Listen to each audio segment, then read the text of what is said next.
Fala aí, torcedor, trazendo mais um vídeo aqui no nosso canal. E nesse vídeo aí para falar da vitória da seleção brasileira 3-0 sobre o Chile. Grande atuação de vários jogadores, em especial o Estevão, né, cria da base do Palmeiras, que jogou muito e fez um gol bonito, né? Ele de costas, pegou ali de puxeta a bola, que não seria gol, né? Mas ele de puxeta puxou, querendo fazer uma bicicleta ali, e fez o primeiro gol da seleção brasileira, que já estava maduro, né?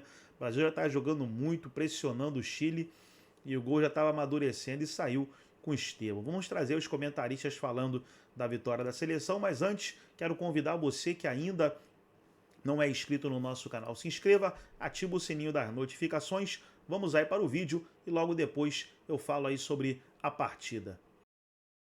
Estamos com a galera. Mande sua pergunta, na medida do possível eu vou tabelando aqui com o Jean, com o Mar, com o Vitor Birner, através dos seus passes no chat no YouTube. Mas vamos lá, Mário Mar. Oi. Eliminatórias deu 3-0, boa noite pra você, o que achou da vitória brasileira? Prazer, Felipe, estar com você, com o Jean, com o Vitor, com o Fã de Esportes. Eu achei que foi uma vitória.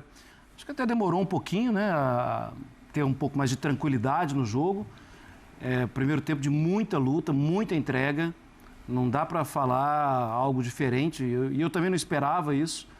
As entrevistas do Carleto, ele deixou muito claro que ele ia cobrar muito isso. Falou de velocidade com a bola, a seleção brasileira teve velocidade com a bola, mas acho que tinha ansiedade, mérito também do Chile, que conseguia se defender bem, né? E tinha erro sistemático, né? De toda hora tentar a bola por dentro da defesa do Chile. Depois que fez o primeiro gol, eu acho que a seleção brasileira ficou um pouco mais tranquila. Eu acho que foi um bom jogo. Acho que bons sinais, positiva o jogo no Maracanã. Jean, muita gente quando pega esse tipo de jogo fala o seguinte, mas é o Chile, tá uma porcaria, nas eliminatórias e tudo mais. Como, mesmo diante de um adversário desse, fazer uma análise que permita ver melhora no que o Brasil fez em comparação com o que fazia? Boa noite para você. Boa noite, Felipe. Boa noite a todos. Pois é, eu acho que assim, essa argumentação de adversário fraco, acho que já está claro para a gente que ela não serve para desmerecer boas atuações. Isso vale para muitos times de futebol no Brasil, vale para muitas partidas da seleção numa história recente. Quantas seleções fracas o Brasil já pegou e não conseguiu jogar bem contra elas? Então, eu não consigo olhar para... E outra, jogar contra ônibus estacionado costuma ser também muito difícil, encontrar espaço contra seleções que estacionam um ônibus na área. Foi o que o Chile fez hoje. Eu gostei muito do primeiro tempo do Brasil. Embora o placar tenha sido alargado na segunda etapa e garantido, né, com essa folga na segunda etapa, eu achei que o primeiro tempo foi muito bom. Um primeiro tempo em que a gente viu uma intensidade absurda, como disse o Mar, inclusive dos atacantes. Então, o que a gente via ali, o quarteto da frente, roubando a bola, marcando em cima, tirando a bola dos chilenos e criando muito. Eu acho que criou de uma maneira legal, se a gente for ver a quantidade de triangulações, de tabelas que a seleção fez e mais. A seleção no primeiro tempo finalizou uma vez a cada 3 minutos, quase. Tá um pouquinho mais de 3 minutos. Então, assim, uma finalização a cada 3 minutos. Belas jogadas, o gol anulado aí que a gente tá vendo. Eu acho que o Brasil fez um ótimo primeiro tempo, o placar foi magro. No segundo tempo, volta, eu acho que ali até os 20, 25, até as mudanças, as substituições do Ancelotti, eu acho que aí já não estava mais no padrão que a gente se acostumou a ver nos últimos tempos da seleção brasileira, mas aí a partir das mudanças, com a entrada sobretudo do Luiz Henrique e do Paquetá, e o Brasil conseguiu ser mais intenso novamente, fazer os 2 gols. Acho que o 3-0 reflete bem o que foi o jogo, principalmente, repito, para mim, por um primeiro tempo muito bom. Melhor do que o segundo, embora no segundo tempo a gente tenha tido 2 gols e no primeiro apenas 1. Aí o primeiro gol do Brasil, o gol do Estevão, bela jogada do João Pedro, o Douglas para aparecer ali pela esquerda. Quero te ouvir, meu caro Vitor Birner. Daqui a pouco eu vou perguntar de quem você gostou, mas agora é do que você gostou nessa seleção era Ancelotti, o jogo 3-0 com o Chile. Primeira coisa, boa noite a você, Mota, Jean, Mar, aos fãs das fãs do esporte, a todo o pessoal do YouTube que acompanha a gente, todos e todas. Assim, eu considero, obviamente, na minha avaliação, a fragilidade do Chile. Porém, o que eu podia esperar do Brasil, cheio de jogadores que têm pouca rodagem em seleção, com alguns jogadores mais novos e com uma característica do técnico novo, de não ter um cara de retenção, de pensar o jogo, como o Brasil foi escalado hoje. Qual é a grande força do Brasil? Os 3 jogadores atrás do centroavante, jogadores de muita pressão, jogadores que funcionam muito bem no jogo em direção ao gol. Acho que o Estevão, com o tempo, vai se transformar em um jogador um pouco mais completo do que isso, mas são jogadores que gostam de jogar muito em direção ao gol, numa seleção que ainda não estava entrosada. E dentro dessa perspectiva, acho que o Brasil fez, e aí eu assino embaixo o que o Jean e o Marra disseram, um bom jogo. O Brasil conseguiu tornar a partida incômoda para o Chile, era a obrigação e o Brasil fez isso bem. O Brasil criou o suficiente para fazer mais do que 3 gols. O Brasil tomou conta da partida com bastante tranquilidade, cedeu muito pouco jogo para o adversário. Só bola parada, né? Só bola parada. Então, assim, para uma seleção que acabou de se juntar, sim, sem treinamento, alguns jogadores quase em começo de temporada nas suas competições na Europa. Então, acho que dentro do que era possível imaginar, acho que o Brasil entregou aquilo que eu esperava. Eu só penso uma coisa, Vitor, quando você fala dos 3 jogadores atrás do centroavante, para mim não teve centroavante. Perfeito. Sim, não é um centroavante de área, perfeito. João Pedro é mais um dos 4. E até mesmo se você olhar um mapa de movimentação pós-jogo terminado, o João Pedro, ele fica mais tempo atrás do Rafinha e atrás do Estevão. Esses dois se posicionam por mais tempo na partida, mais adiantados que o próprio João Pedro. Eu acho isso muito bom, tá? Isso não é uma crítica. Isso é uma maneira de cada um ocupar aquele espaço, tudo. O João Pedro, ele foi algumas vezes o jogador que entrava na área. Ele não finalizou. O lance do gol é um lance de muita esperteza dele, de muita qualidade, o primeiro gol.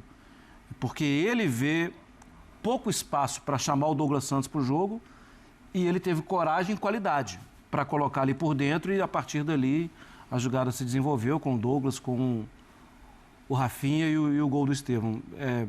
Então não é uma crítica à ausência do 9. É, para mim, um muito bom aproveitamento da ideia de não ter um 9 novão. Fala, Gil. Só que é legal que, assim, é a ausência do 9 e, se você quiser, também a ausência do 10, né? Porque, sim, no fim das contas, a gente está falando de uma seleção que tinha... Mais de um é 10. 4 atacantes de movimentação. Ninguém centroavante, ninguém meia, mas 4 atacantes de movimentação.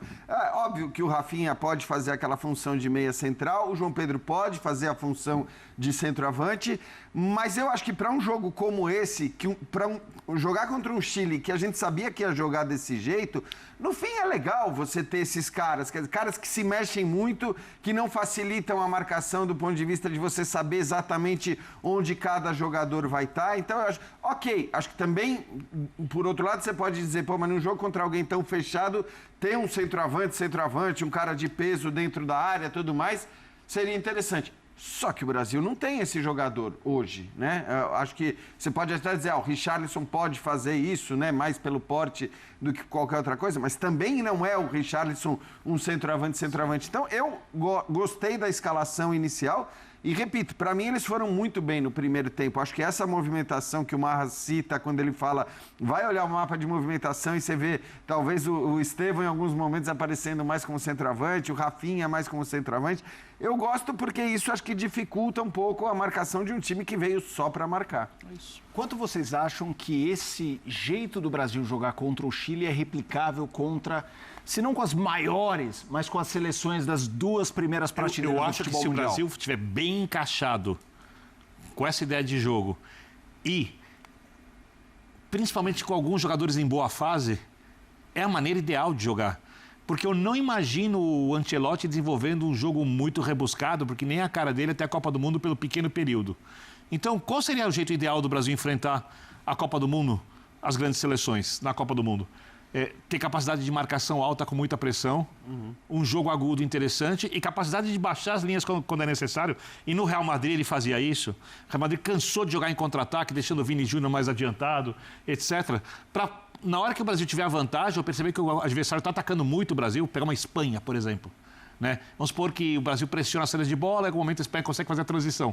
Se você tiver jogadores de contra-ataque de qualidade, e o Brasil tem exatamente esses jogadores como seus melhores jogadores para resolução de jogos, Eu acho que é exatamente essa a melhor maneira de jogar. E digo mais, se na Copa do Mundo o Brasil tiver algum centroavante em boa fase, agora não, mas vamos supor que o Pedro justifique a contratação. Eu uso o João Pedro atrás do centroavante, como uma dobra de jogador ali. Então, assim, eu acho que a ideia inicial do Ancelotti é bem diferente. A ideia inicial do Ancelotti, e eu acho que ele só vai poder desenvolver isso de fato no período pré-Copa do Mundo, quando ele tiver com jogadores, que até ali a gente só vai ver muitos testes e alguma coisa para desenvolver isso um pouco, não de fato. Eu acho que a inicial é a mais possível de ser aplicada e, com a cara do Ancelotti, a mais adaptável ao que os jogadores do Brasil de mais qualidade oferecem, pensando no curto período que ele tem para preparar a seleção até a Copa do Mundo. Eu só acho que, assim, a gente já ouviu o Ancelotti falar, a gente já viu as escalações que ele colocou nas 2 primeiras datas FIFA. Equador foi bem diferente. Bem diferente, fora de casa. Sim. Vai ser diferente contra a Bolívia. Ele já afirmou que vai ser diferente. Isso, né? Então, ele já afirmou que vai ser diferente. Então, eu acho que não necessariamente ele vai jogar com... Eu estou simplificando, tá? Mas com um quarteto ofensivo contra as grandes seleções na Copa do Mundo. Dependendo da seleção, dependendo da força ofensiva do rival, eu acho que ele pode encorpar o meio-campo, ele pode tirar um desses caras de frente, o Martinelli ou o Estevão. Lembrando que ele vai ter o Vinícius ainda, né? Então, assim, eu acho que ele pode fazer uma formação diferente, porque o Ancelotti é assim, ele é um cara que muda de escalação de acordo com o adversário. Então, acho que ele pode fazer isso, mas também acho que se for para jogar com um quarteto ofensivo, tem que ser com uma formação desse tipo, porque ele precisará justamente dessa intensidade absurda que os caras mostraram no primeiro tempo. Só um detalhe, Jean, eu acho que se você tem um Paquetá em boa fase, por exemplo, você tira o jogador do centro da linha de 3, você mantém a mesma pressão, você tem mais força de recomposição de marcação. Um cara com capacidade de chegada. E a mesma ideia de jogo com algumas características diferentes. Que eu acho que muda. Eu acho que assim. Só pode o 11 também, isso. Então, mas se você tira um dos 4, né, e coloca o Paquetá, eu acho que mas muda. Mas ainda não colocando um centroavante. Ainda não colocando um centroavante. Mas eu acho que muda. Aí talvez ele possa pensar na seleção mais num 4-3-3 do que num 4-2-3-1. O que me chamou a atenção o primeiro comentário do Jean é que ele citou um miolinho do jogo em que era o velho Brasil e me pareceu até talvez por um cansaço dos titulares, por justamente... E primeira metade do segundo tempo. E quando isso acontece, de fato é um problema. Teve uma jogada que a gente estava vendo junto, né, Marra? Que é aquela que o Tapia pega sozinho na direita. Sim. Absolutamente sozinho, não era um contra-ataque, não era nada. Mas era... E aí quando ele faz as substituições, que aí entra todo mundo com gás, volta a ser o que era contra um adversário mais cansado do que, obviamente, no primeiro tempo. Até perto de uns 15 do segundo tempo, né, Felipe? 15, 20. Ele pega a bola pela intermediária ofensiva pelo lado direito, não tanto na beirada do campo, senão seria setorizado. Você falou, o lateral tem que apertar. Não, ali era um problema entre lateral e volante. Sim. E ele acha um espaço para bater, o Alisson faz a defesa tranquilo e tal. Sim. Mas era um momento em que, assim, parece que os caras estão desligando. Parece que tem uma baixa de concentração, talvez uma baixa física. Só que aí tem um técnico, né? E ele troca imediatamente. Ele percebeu, troca imediatamente e recupera. A seleção brasileira recupera ali.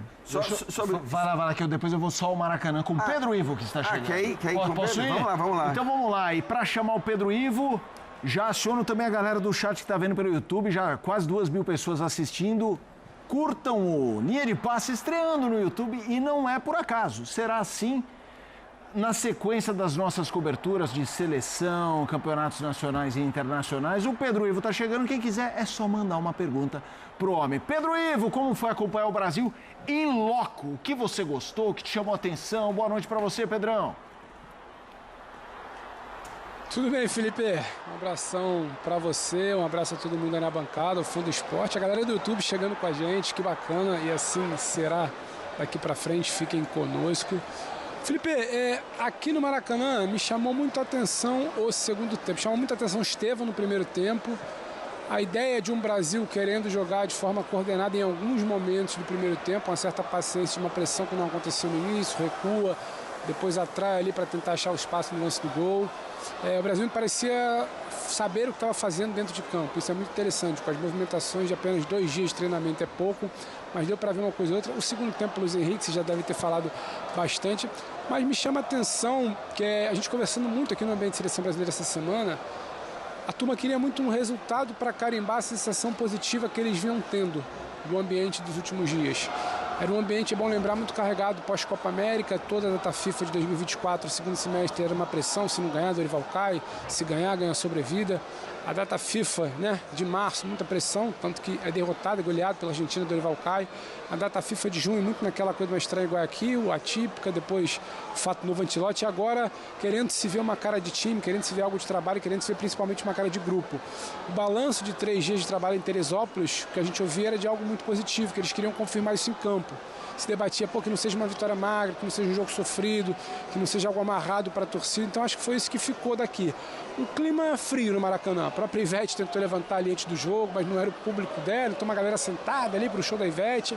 Um primeiro tempo que demorou ali até os 37 minutos para o gol sair. Um público absolutamente diferente do público de Maracanã, de Flamengo, de Fluminense, futebol carioca, de grandes jogos.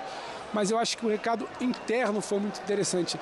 Essa seleção queria sair daqui com essa vitória para falar, olha, mais que o caminho certo dos treinamentos e do ambiente, o resultado também apareceu. Construímos um bom resultado para não ficar só naquela coisa do bom ambiente do Ancelotti. Acho que isso me chamou a atenção no pacote da semana até aqui, Felipe. Pedro, continua conosco, só chamar e a gente vai jogando também para você que está aqui no nosso monitor.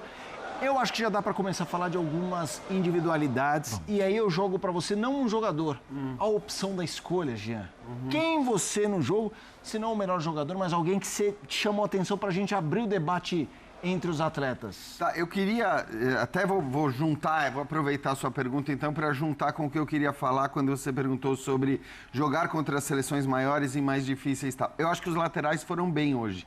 Os laterais participaram mais do jogo. A gente não estava acostumado a ver isso. Agora, nesse caso especificamente, embora eu até tenha começado elogiando a atuação da seleção e dizendo que a seleção já jogou mal contra muita seleção fraca, eu acho que no caso dos laterais, evidentemente, facilita muito você pegar uma seleção tão fraca, uma seleção que não ataca. Então, assim, eu tô vendo muito elogio ao Douglas, ao Wesley e tal, e acho que, de fato, eles mereceram elogios porque participaram muito das jogadas ofensivas, do apoio.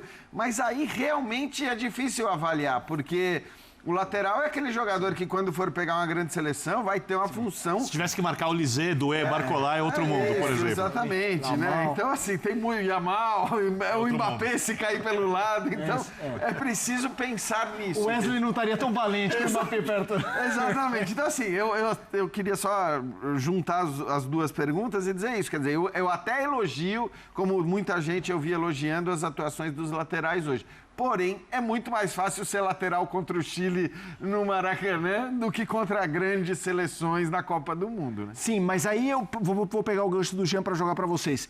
A gente vem falando de lateral com problema há muito tempo. Começa a ter um esboço de gente que pode ser replicado consistentemente ou ainda não? Ainda é uma disputa que está uma trocação entre os personagens? Não tenho certeza se... Bom, eu acho que essa Wesley posição... está crescendo, né? Garantiu vaga, é isso? Eu acho que ninguém garantiu vaga, eu acho que o Wesley está crescendo, eu acho que a partida do Douglas foi bastante correta, e ele possivelmente vai ser chamado outras vezes. Mas, Felipe, se você observar, talvez em todas as posições, as dúvidas estão na antiga 2 e na antiga 6, né? Na camisa do lateral direito e na camisa do lateral esquerdo. Na zaga, você vai ter ali quem vai ser titular, mas você não vai ter dúvida de quem vai ser... Assim, esses caras vão estar na Copa. Na lateral, a candidatura não foi tão bem lançada assim. Para mim, o grande candidato a lateral é o Militão, que tem outra característica, o Wesley como talvez alternativa. E aí o Wanderson dança, então, ou o Wesley, assim, depende, porque sim, a gente não pode esquecer que o Militão vai ser convocado. Apoia mais ou que apoia menos. O Militão é um cara que ele quer, que o Ancelotti quer ter no time e ele conhece bem, sabe que ele pode fazer o que o Douglas Santos estaria pronto a fazer hoje, que é guardar a posição pelo lado esquerdo para dar liberdade para o Wesley. Sim. Mas ele não teve que guardar a posição. E até eu acho que ele teve uma iniciativa, ou proatividade, ou o recado do banco, tipo, amigão, não tem nada para você fazer aí atrás. Se manda, você vai ser mais um no campo de ataque. E ele foi. Hoje era e ele isso. foi bem participativo. Mas a gente sabe que ele tem capacidade para fechar pelo lado. Hoje, né, Marra, um lateral como o Militão não faria sentido nenhum. Um lateral como o Danilo não faria sentido nenhum. Ou como a proposta inicial do Douglas, que poderia ser um zagueiro barra lateral. Não precisa ser zagueiro, se manda. Eu acho, pensando num time que vai ter jogadores de meio campo com bastante capacidade de construção, e imaginando o Brasil atuando contra as seleções mais fortes do mundo, pensando na Espanha, na França, em Portugal, na Inglaterra, se chegar com seus principais jogadores, é muito difícil você atuar com dois laterais que avançam muito. Tem muito mais lógica você atuar com um lateral que segura mais. O Militão começou jogando na lateral no São Paulo, joga na lateral, joga como zagueiro. A gente vê a qualidade dos zagueiros brasileiros e não tem o porquê de você botar o Militão brigando com esses zagueiros se você não tem um lateral, não tem, com todo respeito, um Cafu do lado direito que vai apoiar muito e marcar muito e fazer todas as funções. Marcelo, Daniel Alves, né? Quer dizer, esses caras não existem, por mais que você tenha um Wesley agudo e tudo mais. E o Pedro até falava, até para passar a palavra para ele, mas sim, o Pedro até falava da possibilidade durante a semana da gente ver um Douglas mais recuado e um Wesley mais solto, mas no fim, como era o Chile, que estava com o ônibus ali, pode até ser que o Ancelotti tivesse essa ideia, ou tenha essa ideia para algum momento específico, mas contra o Chile ele pôde soltar os dois, né? Então tá aí, pessoal, foi o vídeo onde os comentaristas debateram aí a vitória da seleção brasileira 3-0 sobre o Chile. Muitos jogadores jogaram muito bem, que seleção, hein? Agora a gente vê a diferença de um técnico, né? Aí falam que técnico não faz diferença. Como é que não faz diferença? Olha o que esse time jogou hoje. Olha o que essa seleção jogou hoje. Estevão, o Bruno Guimarães jogou muito, Casemiro jogou muito, o João Pedro ali na frente é uma referência, Caio Jorge entrou bem, Luiz Henrique voando. Rapaz, que seleção é essa? Eu já tô iludido aí que vai vir o Hexa, aí no ano que vem com essa seleção aí do jeito que jogou. Mas parabéns ao Estevão, cria da base do Verdão. Gostou do vídeo? Deixa o like, se inscreva no canal, ativa o sininho das notificações. Forte abraço a todos e até o nosso próximo vídeo aqui no nosso canal.